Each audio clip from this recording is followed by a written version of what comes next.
nation, your province, your southern Alberta. From the heart of Lethbridge, it's Bridge City News Weekend Edition with Jeanette Rocher. Hello, thanks for joining us for our Weekend Review. Calgary Street Pastor Arthur Pawlowski has been released from prison, and his attorney Sarah Miller says she and her client will be fighting the recent charges that were laid following the incident that took place near the Coutts border. Pawlowski's next court appearance is Friday, April 1st, and Miller explained some of the challenges he's facing and doesn't believe the new charges are typical procedure. I would say that he's facing ordinary challenges that most people would face after 45 days of incarceration. The Calgary Remand Centre, now the Edmonton Remand Centre, they have had him in certain units that either there are certain restrictions in place so that he can't socialize or be out of his cell as often as some other units. I think probably it's fair to say that a lot of isolation, a lot of challenges that come with being incarcerated and in a cell for up to 23 hours a day. You know, there's many people who participated in the Coutts protest who had their vehicles down there for days on end. Before and after Mr. Pawlowski went down there, he went down there to express his support, and he's been incarcerated for over 45 days. He's been charged criminally. The Crown has decided to proceed by indictment. He's got no criminal record. If the difference between the people who participated in these activities and were there is any indication, I think he is being made an example of. Miller says Pawlowski's new charges are breach of probation, and it's alleged he did not complete community service hours and failed to report to his probation officer. While Arthur Pawlowski has been released from prison, he remains under house arrest because of criminal charges for actions that took place months ago. Angela Stewart caught up with the pastor after many long days of being incarcerated.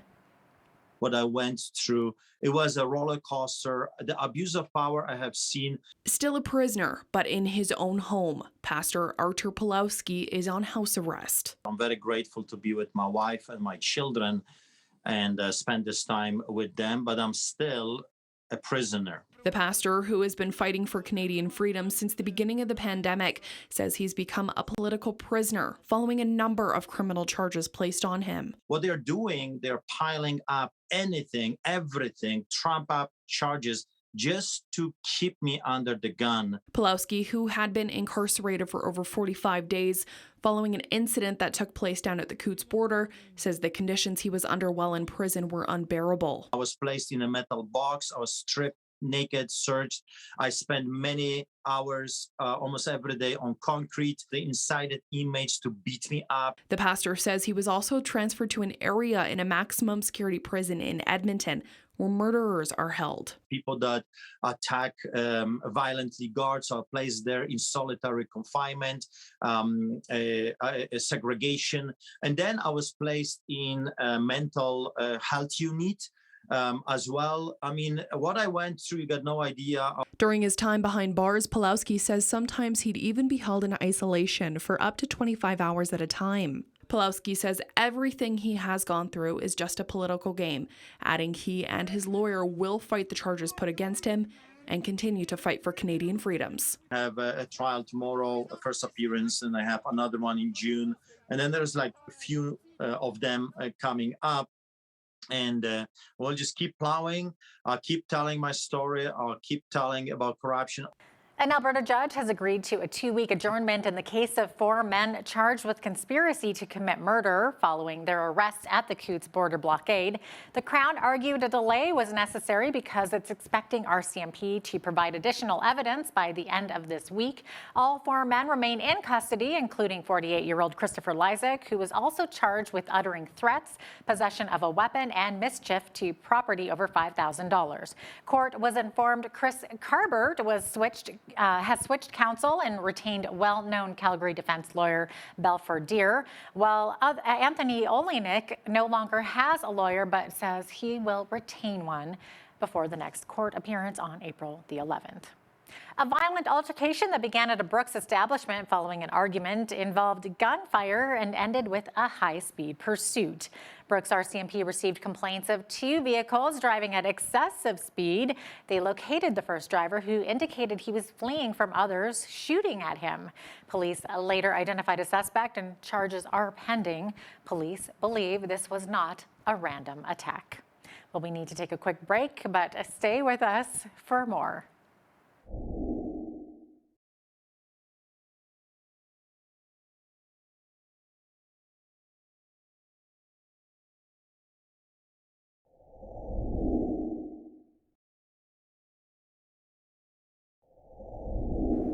Welcome back. The province is calling on Canada to end the carbon tax increase scheduled for April 1st. Finance Minister Travis Toews says now's not the time to increase tax burdens on Albertans.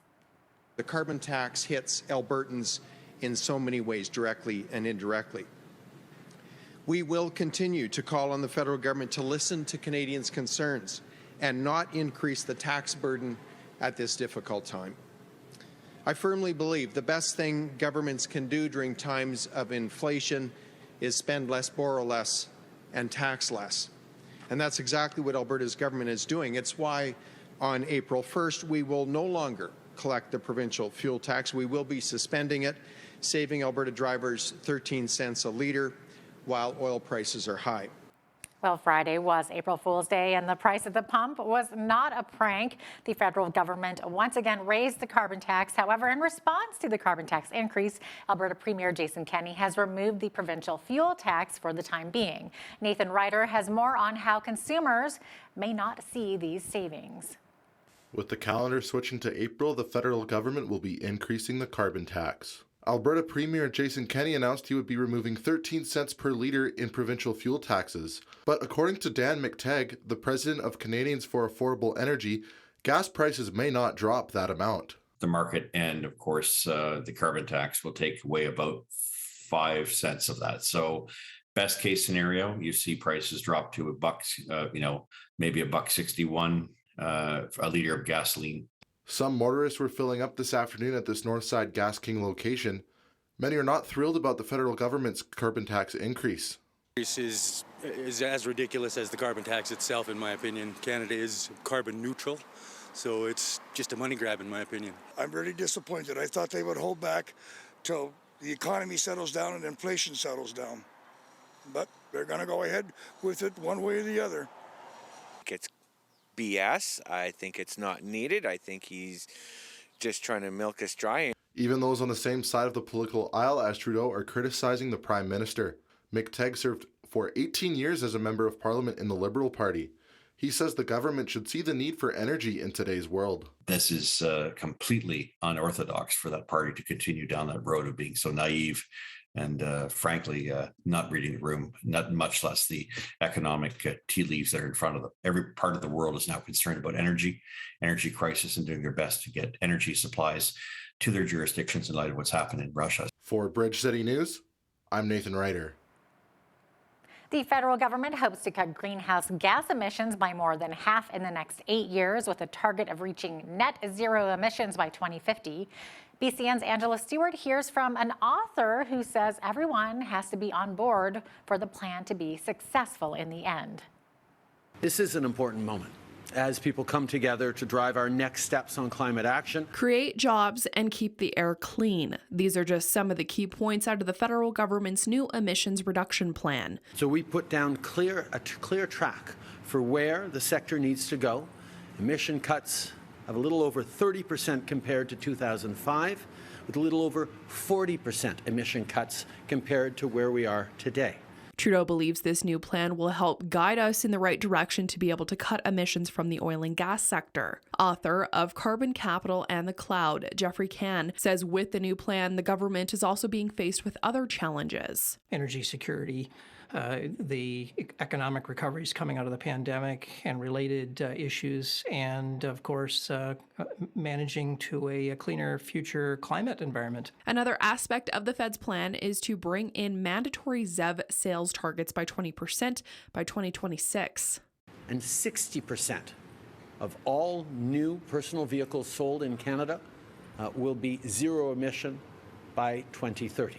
To be able to get an economic electric charge point local to where you are is going to be a very heavy lift. Ken says for us to reach the goal of cutting emissions by 2030, everybody has to be in the same playing field. It takes time, and we're going to have to make some hard choices. And to date, our choices that we've taken as a society, as a country, are to continue on with the status quo. For Bridge City News, I'm Angela Stewart.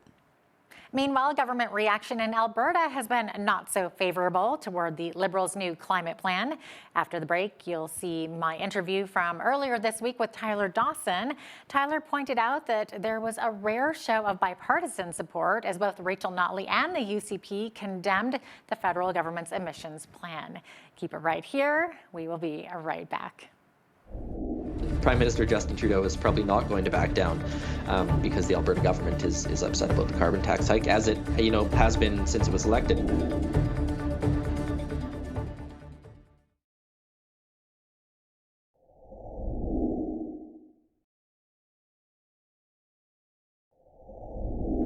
Welcome back. Many of our viewers are talking about the future leadership of the UCP, who really is the face and the base of the party.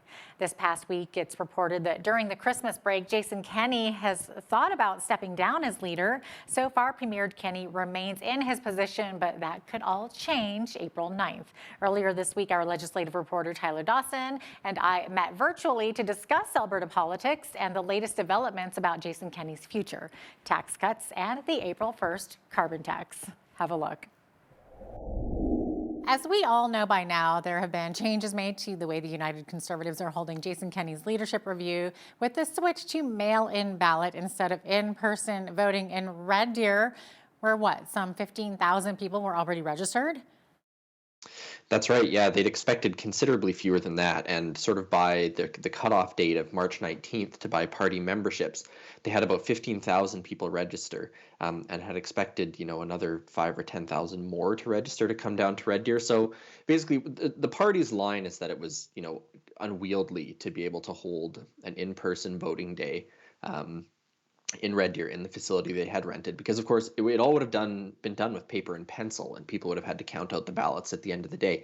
So they basically said, look, this is just not doable, and so they've moved to mail-in ballots, which will go to every member of the United Conservatives, not just those who registered for the leadership review. So it's about 55,000 is what I've heard. And then there'll be ID requirements and a return mailing envelope and all these things to get the votes back into an auditing firm, which is going to handle all that. So the big thing that's happening here is that no longer will we know the results on April 9th as we would have if it had been done in person. So it'll now be like May 18th, I think, when we finally find out whether or not Jason Kenney is going to stick around as the leader of the party. And this change, of course, has been hugely controversial, with Kenney critics saying that this is, moving the goalposts, changing the game to benefit Jason Kenney. Kenney's people saying that, no, this is a logistical matter. So, even if the news was announced a week or so ago, it is certainly going to be a topic of conversation among partisan conservatives in this province for a few more weeks. Yeah, absolutely. Way to stretch it out, too. I mean, it'll be interesting to see what happens there. Now, Tyler, there have been some reports that Kenney has privately alluded to the fact that he could just give up his spot as premier and retire to a private life. Do you think that this is really something he would do? No, I don't really think so. There was some chatter that he'd had some of these conversations around Christmas time, sort of hashing out what might happen, if he decided to step back from being premier and step back from politics. But, he has said that, look, I could quit politics tomorrow and, I'd have my evenings back, I'd have my weekends back and all this stuff. But in this recording that was leaked to media, CBC broke the story. He basically said that the attempt to oust him as leader was sort of from these fringe lunatics, and that the UCP is a mainstream conservative party. Now, Tyler, the carbon tax is set to go up by 3 cents on April 1st, but Jason Kenney introduced a motion in the legislature this week condemning the hike. Yeah, I mean, I can't say I think it's going to do anything. The Prime Minister Justin Trudeau is probably not going to back down because the Alberta government is upset about the carbon tax hike, as it has been since it was elected. But it's a notable thing because in the context of everything going on with Kenny's leadership, in the context with his sort of relatively low approval numbers, both within the party and outside the party, he does need to sort of have a few sort of red meat policies for his base or gestures for the party base to remind them that he is still a conservative and is still on their side. So I think you can look at this as part of that. And the other part of it is, of course, that Jason Kenney is philosophically opposed to carbon taxes, and so is his government. So that is happening. And then the other thing that is sort of happening in context here is that April 1st, when the carbon tax increase comes into play, bringing it up to, I think, 12 cents a liter. That's the same day that the Alberta government will be dropping the fuel tax for diesel and gasoline. So that should bring a little bit of relief at the pumps. They announced that maybe 3 weeks ago now. So essentially, the way the government is framing this is, we campaigned on canceling the carbon tax, and by eliminating the fuel tax, we're, sort of balancing out the carbon tax in that way. Yeah. So, it's like just it'll certainly, kidding. yeah, exactly. So it'll take that out of it. Whereas we'll have to see what happens with prices that are, totally outside of the government's control. Well, Thursday I sat down with Mayor Blair Painter from the Crow's Nest Pass region in Alberta, and we talked about the changes in both coal mine development and operation over the past 20 years. We also discussed that there's an idea being floated where a new coal mine could be used to clean up an old environmental mess at an abandoned mine site in the area. Keep it right here.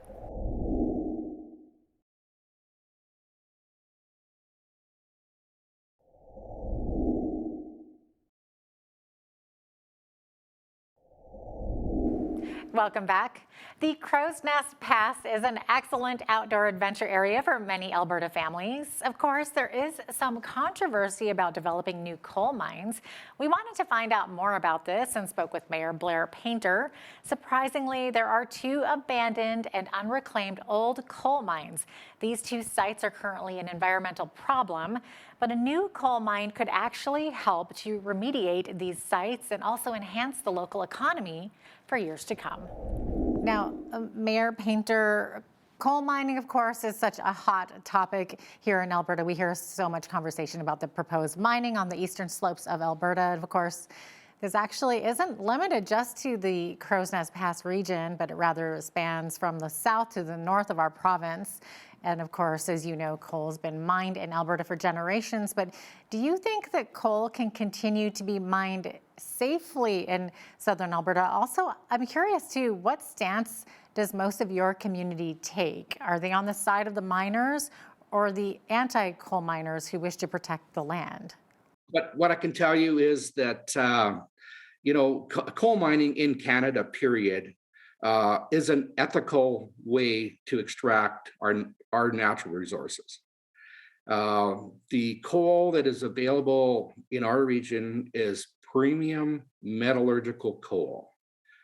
It's used for steel making. There are only 5 or 6 places in the world where this quality of coal exists. So we would be naive to say that our global industry will not have a demand for steel. So it's a matter of choice. Where do you want to get the coal to make this product? Do you want to get it out of a country that has no ethics when it comes to natural resources and our environment? Or should we use our resources here in Canada where it can be mined ethically? We can look after the environment and provide a commodity that is needed on a worldwide level. We have a few existing coal mines in our region, in the south here, that have been walked away from for whatever reason throughout the years, left in undesirable environmental conditions. Moving ahead with these to bring them back into production would accommodate or would accomplish a couple different things. First of all, it would create long-term employment, well-paying jobs for the next 25, 30, 40, 50 years. And also it would address an issue that we are dealing with on a day-to-day basis, which is deplorable environmental conditions left at those sites. So when these mines if they were able to start producing again, they would be forced to clean this up when they're done their project. Those governmental regulations and rules weren't in place years ago. They are in place today. So you can't do an industry like this today that you could have done, I'm going to say even 20 years ago. Things have changed. So the stringent regulations and guidelines for our environment are in place right now, and I think it can go hand in hand. Yeah, absolutely. So maybe can you give us an idea of the type of economic impact that your region, that something like that could have on your region?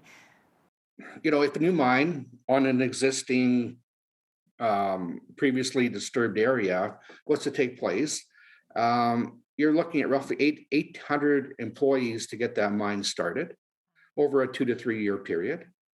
And then once it's developed, then it's going to take about 350 to 400 employees to keep that project moving forward. So for our community, we're looking at the initial influx of around 800 people into our community. That's good for our businesses, for our hospitals, for our schools, et cetera, on a shorter term basis.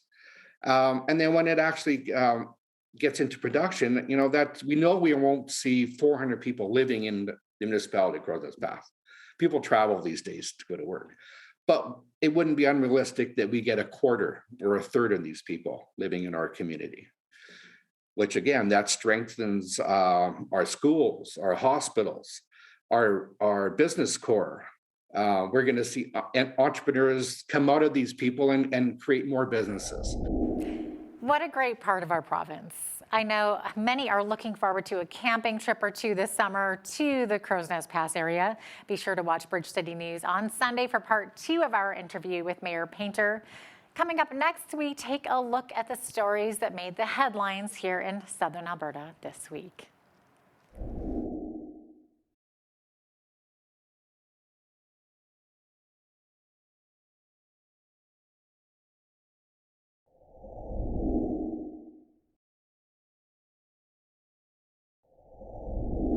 Welcome back.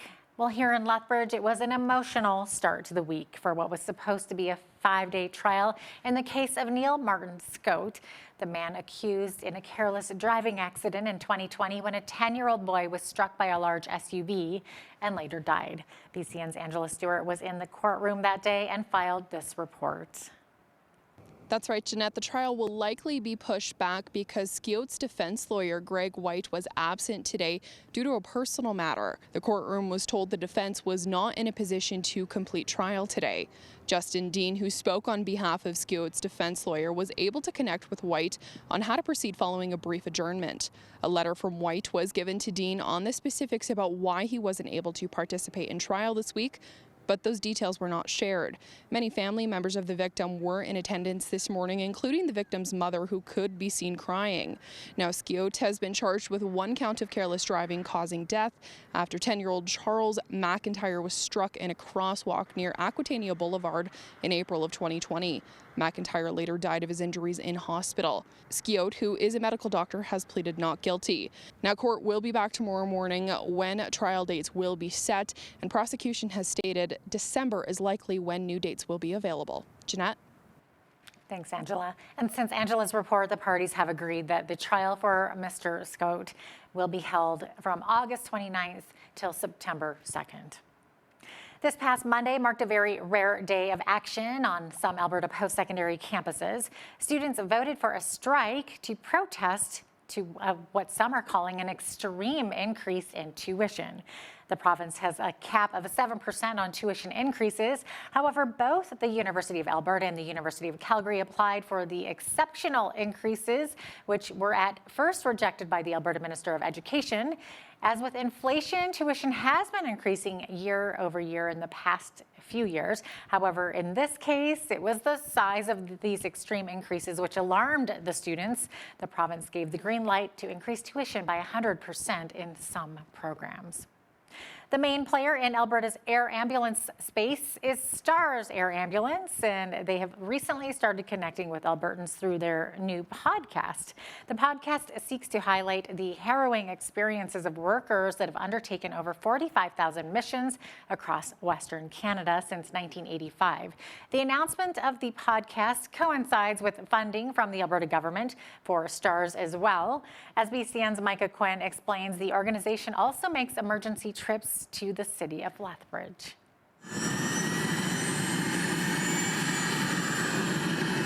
STARS Air Ambulance opened its first base in Calgary in 1985. We have bases in Manitoba and Saskatchewan as well. And in Alberta last year, we did 2,994 missions in Alberta from our 3 bases. And to Lethbridge last year, we flew 78 missions. Lethbridge is one of the places that we go to most often, actually, across Western Canada. Staff from STARS say the reason the podcast was started was to flesh out the stories of doctors, nurses, and paramedics who have been there on the front lines during these high-risk emergency situations. Breaking down one STARS mission over 6 parts. And that gives us an opportunity to explore the aviation side, the medical side, what goes on in the background, the STARS Emergency Link Center, where the calls come in and are organized and are dispatched, and all the various elements. And then afterward, what about at the hospital where we transfer care, but sometimes our people are still involved in certain ways. And, the mental health of our people afterward when they go through these really difficult missions. They are humans after all. The Alberta government announced on Friday that STARS funding from the province will increase from $7 million to more than $15 million. The province will now fund close to 50% of the operating costs for the organization. This significant increase in funding will allow STARS highly specialized critical care air medical crews to continue serving Albertans, especially those in rural and remote communities, by doing what they do best, saving lives when time matters most. STARS covers 90% of Alberta's rural and remote population. We often say the red helicopter is the most visible aspect of the care we provide, but the real magic is what happens inside. In 1985, the very first STARS mission was for a premature baby born in Lethbridge. There will be a bonus episode of the STARS Mission Ready podcast that will explore how the nonprofit was founded, and that very same patient from Lethbridge will share her story. For Bridge City News, I'm Micah Quinn. Thanks so much, Micah. Well, Halo and Hero Air Ambulances are 2 smaller services providing emergency air services to Alberta as well. Earlier this week, announcements were made where Halo would be given $1 million and a guaranteed contract with Alberta Health Services, and Hero will receive $2 million with a contract for 5 years. Right after this short break, we hear from the independent MLA for Cypress Medicine Hat, Drew Barnes, about Alberta's budget. Stay with us.